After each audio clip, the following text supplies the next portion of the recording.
So yesterday, James Harden was traded to the Cleveland Cavaliers for Darius Garland, and that now marks the 5th team that James Harden has played on in 6 NBA seasons. Whether it's the Houston Rockets, Brooklyn Nets, Philadelphia 76ers, Los Angeles Clippers, or the Cleveland Cavaliers, James Harden is now again on the move. And with the high expectations that the Cleveland Cavaliers have come into this season with, they have now tried to make a desperation move to try to trade for James Harden. So in this episode of At the Buzzer Sports, we are going to be breaking down the trade on the Cleveland Cavaliers end. Does this make them a contender once again? Can they now make it out of the Eastern Conference? And how well does James Harden fit into this Cleveland roster? All those questions will be answered on this episode of At the Buzzer Sports. Let's get right to it. So just in case you missed it, this is the full trade details. The Los Angeles Clippers will be sending James Harden over to the Cleveland Cavaliers for Darius Garland in a 2026 second round pick. And since I will be talking about everything on the Cleveland Cavaliers perspective, I want to start off with why they would trade Darius Garland. Last year, the Cleveland Cavaliers had finally hit their mountaintop, being the #1 seed in the Eastern Conference, being 64-18 and having one of the best relative offenses of all time. Last season, the Cleveland Cavaliers had a 121.0 offensive rating, which was good enough to be a plus 7.1 offensive rating relative to league average, which would have landed them 13th in top relative offenses in NBA history. And Darius Garland had a lot to do with that. Last year, he averaged 21 points per game on 7 assists, shooting 41% from 3 on 7 3-point attempts a night on a 60% true shooting. Now, a lot of that stuff would be his mid-range scoring, his ability to play off the ball, his pick and roll play with guys like Evan Mobley and Jared Allen. Darius Garland just fit this team really well. And the biggest difference to his game is he was available. The year before last, Darius Garland only played 57 games. This year, he played 75. So he was able to put out his all-star, all-NBA offensive output on a nightly basis for 75 out of 82 games. And even if we take a look at on-off splits, with Darius Garland on the floor, the Cleveland Cavaliers had a 120.9 offensive rating and a plus 6.1 net rating. Even with Garland and no Donovan Mitchell, they still had a 120.7 offensive rating and a plus 5.2 net rating. But there was always questions. There was always questions around Darius Garland and Donovan Mitchell as a backcourt. Darius Garland had some serious injury concerns, and both of these guys are just really small to be a backcourt in today's NBA. There was a lurking giant in the defending Boston Celtics at the time who actually didn't even make it to see Cleveland, but they were the best mismatch attacking team in basketball. Having 2 guards that are 6'3", 6'2", 6'1" on your starting 5 was not good. That was the biggest flaw with Cleveland. That was the biggest question with them, having guards that were so small against a team like Boston who loved to mismatch attack with probably the best mismatch attacking big 3 in basketball outside of Luka, AR, and Bron. With Jaylen Brown, Jason Tatum, and Kristaps Porzingis, it was impossible to hide Darius Garland and Donovan Mitchell. Or the other question, is he just going to play in the postseason? And that ended up not happening. Darius Garland only played 5 games in that postseason run, which really struck the Cavaliers to a high point that they couldn't get any further than, and that's what led to their demise against the Indiana Pacers. So this year, you come into it and say, hey, the past 2 Eastern Conference champions are riddled with injuries, or their best players on both teams are out for the season.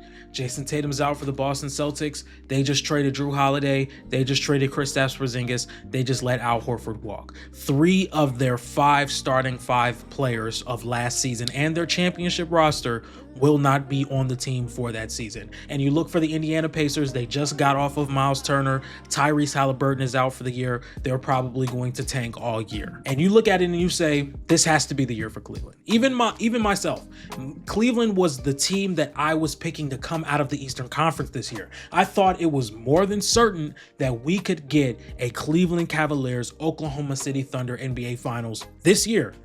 But Cleveland started out rough, and if we take a look, Darius Garland is only playing 26 games this year. He's only played 26 games this year, and he's giving you 18 points per game, 36% from 3, and he's shooting 45% from the field.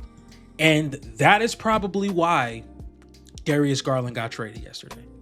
That's probably why Darius Garland got traded yesterday, because Cleveland did not want to waste another opportunity. They probably felt this year was way too important to risk it on an injury of Darius Garland. Now, I will say this. This was probably the worst time to trade Darius Garland. After having a playoff run cut short due to injury and rarely playing this year due to injury, this was probably the lowest value you were going to get for a guy like Darius Garland, because when he is healthy, he does play at an all-NBA caliber, all-star level caliber, top 25 offensive player in the league caliber type of player. Top 25 is a high-end or low-end estimate. You get what I'm saying, though. And that was probably the biggest thing that sold the Cleveland Cavaliers to move on. Donovan Mitchell, it's all about making him happy. There's been some reports about Donovan Mitchell may not wanting to re-sign with Cleveland because Cleveland just had multiple disappointing years in the postseason. And you come to this year where it's like, look, we just went 64-18. Darius Garland just had an all-NBA caliber season. Evan Mobley just won Defensive Player of the Year. Donovan Mitchell was just all-NBA first team. And they were in the play-in. They're just now getting much better. Like, they're getting on a groove now. Jalen Tyson has been playing much better. Sam Merrill has been great. Donovan Mitchell has been great. Jared Allen just had 40 and 16, I believe. Evan Mobley still looks like one of the best defenders in the league. But then you let go of Ty Jerome. Ty Jerome has been playing great basketball over there in Memphis. You bring in Lonzo Ball, who's supposed to be this Ty Jerome replacement, or at least in theory, you get another backup point guard that can play defense to a very high level and be a solid offensive player. He's been one of the worst offensive players in the league this year. And on top of that, this roster just can't stay healthy, and Darius Garland is a part of that. So if you were to ask me why the Cleveland Cavaliers traded Darius Garland, it's because this year is way too important for them to be risking all of it on injury luck or being fully healthy when they've been shown time and time again it may not happen. But this is where the tricky part gets brought up. Was James Harden the best option? Was James Harden the best option? I think this trade is too early to tell. I just want to get my thoughts on maybe what's happening on the floor. But why James Harden is leaving Los Angeles is still very confusing to me, and why Cleveland would trade for James Harden right now.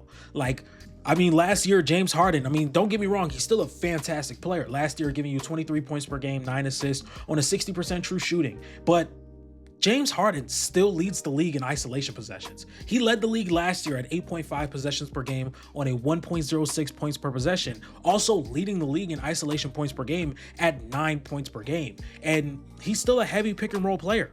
One of the best things about Darius Garland was he could play off the ball when Donovan Mitchell had the ball. I don't think James Harden can do that as well as Darius Garland.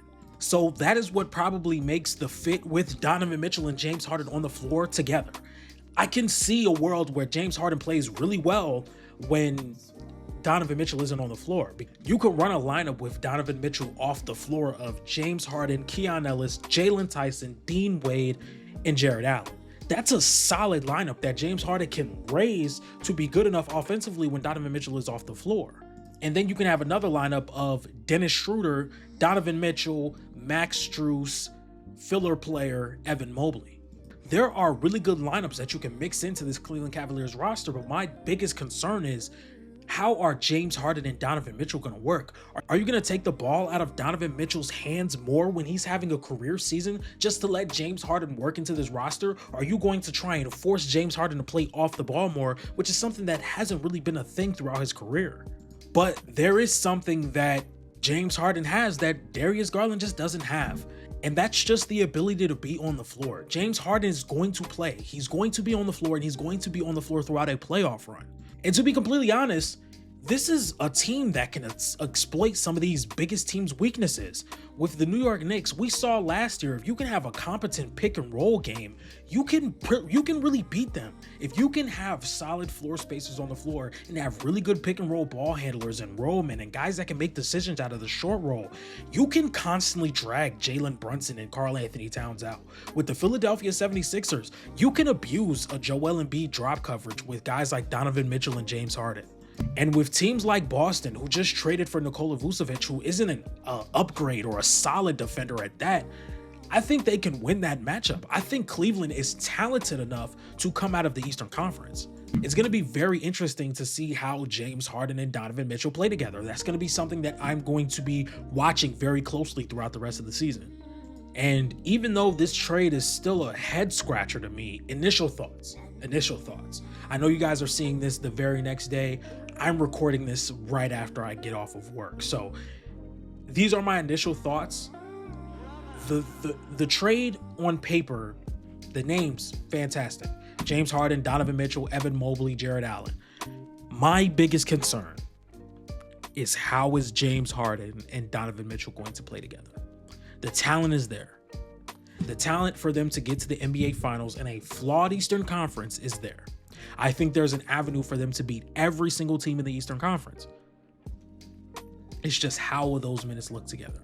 And I'm not necessarily stressing the defense as much just because I don't think Donovan Mitchell and James Harden are going to play a lot together. Like, they're probably going to start the game together and they're probably going to close games together. But as far as like the bulk of the game, they're going to be staggering. They're probably going to put as much defensive pieces around James when he's on the floor alone, as much defensive pieces around Donovan Mitchell when they're on the floor alone. Because once again, James Harden can facilitate to the level where he can get Jared Allen involved. He can get Evan Mobley involved. He can get Max Strus whenever he decides to come back involved. Jalen Tyson whenever he gets involved. Dean Wade, he can get him involved. Donovan Mitchell can carry the load as a scorer to where you can stagger these guys' minutes really well. So I give this trade like a B+. I give it a B+ because the fit of James Harden and Donovan Mitchell concerns me. I do think just having that availability is what Cleveland needed, because Cleveland, once again, is still one of the most talented teams in the NBA. They're one of the most talented teams in the NBA, and they're one of the most talented, if not the most talented team in the Eastern Conference. And all they need is a chance to get to the NBA Finals. That's all they need is a chance. Just because, again, Cleveland probably made this trade like, look, this is a very important year. If we get bounced in the first round or a very disappointing exit in the second round, Donovan Mitchell may not want to come back here. And this is the guy we send multiple first round picks to go get. This is the guy we've been building around for multiple seasons now, and we want to keep him around. That's why I ended up giving it a B+. The James Harden, Donovan Mitchell fit might be a little funky, but again, James Harden is available. James Harden is an all-NBA caliber player. He's one of the best offensive players in the league. You can make it work with Donovan Mitchell and James Harden, and he's going to play basketball.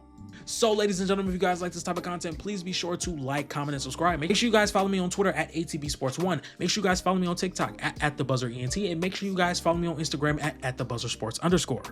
And with all that being said, let me know what you guys think in the comment section. Let me know what grade you would give this trade in the comment section. And let me know who you think won the trade in the comment section, the Cleveland Cavaliers or the Los Angeles Clippers. And with that being said, I will see you guys next time.